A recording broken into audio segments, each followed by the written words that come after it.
I've tried reviewing this record 3 times. Count it 3 times. Every time has been a fail, either because of a low battery or because I didn't have the CD with me. And usually I play the music because I'm too lazy to go on, get on my computer and play it off my media player. And I don't have a webcam, so I can't just directly upload it to YouTube. But anyway, album I'm reviewing this week.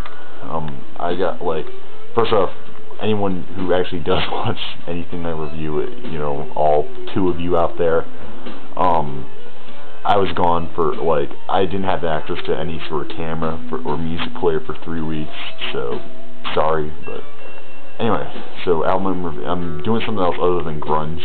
I'm still in the 90s alternative thing, but anyway, album this week, Rage Against the Machine, self-titled, and, ask anyone, it's a classic album. You got some really, so, a lot of the songs are Killing in the Name, Bolt in the Head, Freedom, those are some of the best songs in the last 25 years. And, this is one of the first bands that ever got, really prevalent in combining rap and rock. I mean, sure, the Red Hot Chili Peppers were doing it, and Anthrax was doing it with Public Enemy, but this is one of the bands that, rap rock. First thing that comes to mind for me is Rage Against the Machine.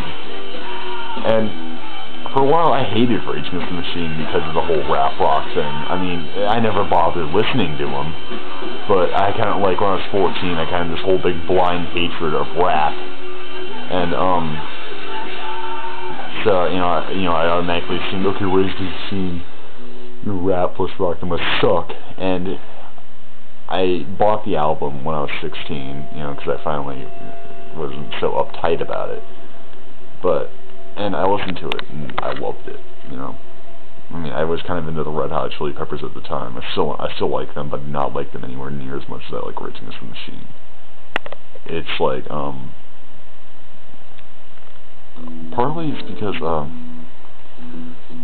always kind of consider Rage a funk band, or borderline funk, bordering funk and rapcore, but it's because, a lot of the riffs they came out with were really funk-based, but they weren't really, they downplayed the slap bass, they downplayed, the over-prominence in the rhythm section. I think there's one song on this album with slap bass on it, and then the rest is, they're kind of like Tool in the sense that every musician is equally important, and that's something that they've kind of kept up throughout the entire record.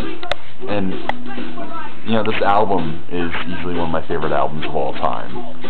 I have Evil Empire and Battle of LA. Both are really great records, but none of them really have just the same impact as their first album. And I don't think that's just not a personal thing. I just don't think they, as great as their other 2 albums are, I don't really count Renegades as the cover album, but as great as their other 2 albums were, it just didn't really do as much for me as, this one did. I think, Rage Against the Machine has always been, I guess, a good word, for lack of a better word, they've always been really fresh, always, my dogs are barking, but, always really, always really original, and this album just kind of, it's like the original of the original, if that makes any sense. But anyway, the only 2 songs, every song just leads into the other one perfectly. Bomb Track is probably one of my favorite album openers of all time. Killing the Name's classic. I don't like it as much as some people do. And that goes into that goes really well into Take the Power Back, Settle for Nothing, Bolt in the Head, which is on right now, but one thing I have to say though, I love Maynard James Keenan's guest appearance on this. I am a whore for that guy.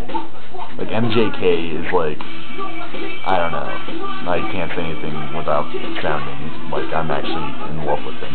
But anyway, shit.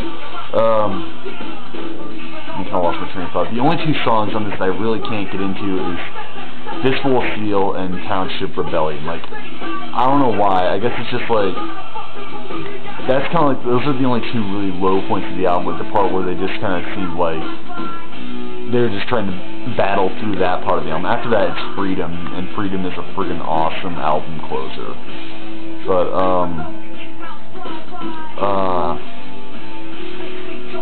Next to All Apologies, probably my favorite album closer of all time.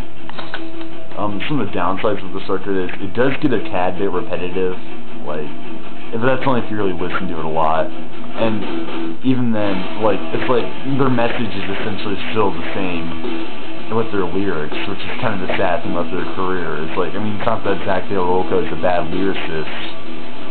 It's just that, you know what to expect, which is politically charged rap rock. And other than that, I totally lost my. I'm not into it today, but other than that, I really have to kind of stop to say the rhythm section in this is awesome. I mean, I think Tom Morello is probably one of the best guitar players of the Actually, I'm gonna kind of talk about him for a second. Tom Morello is probably the best guitar player of the last 25 years. Like, I mean, a lot of people are gonna argue, well, Slash is not better than Tom Morello.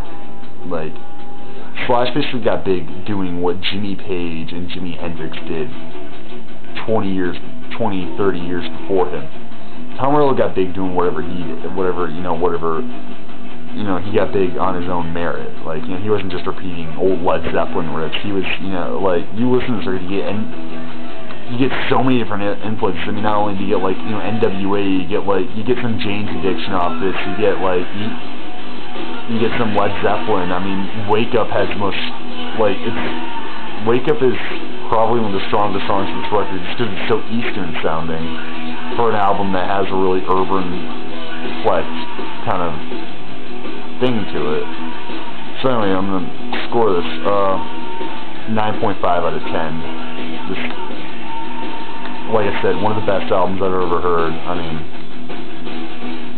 you know, the band's strong, the lyrics, like Zach De La Rocha, like I said, he is amazing. You know, great guest appearance from Stephen Perkins from Jane's Addiction and Maynard James Keenan from Tool in a Perfect Circle. It's consistent, like I said, just one of the best, most original rock records ever.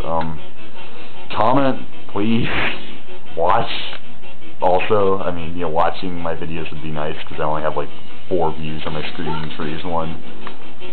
But anyway, just thanks.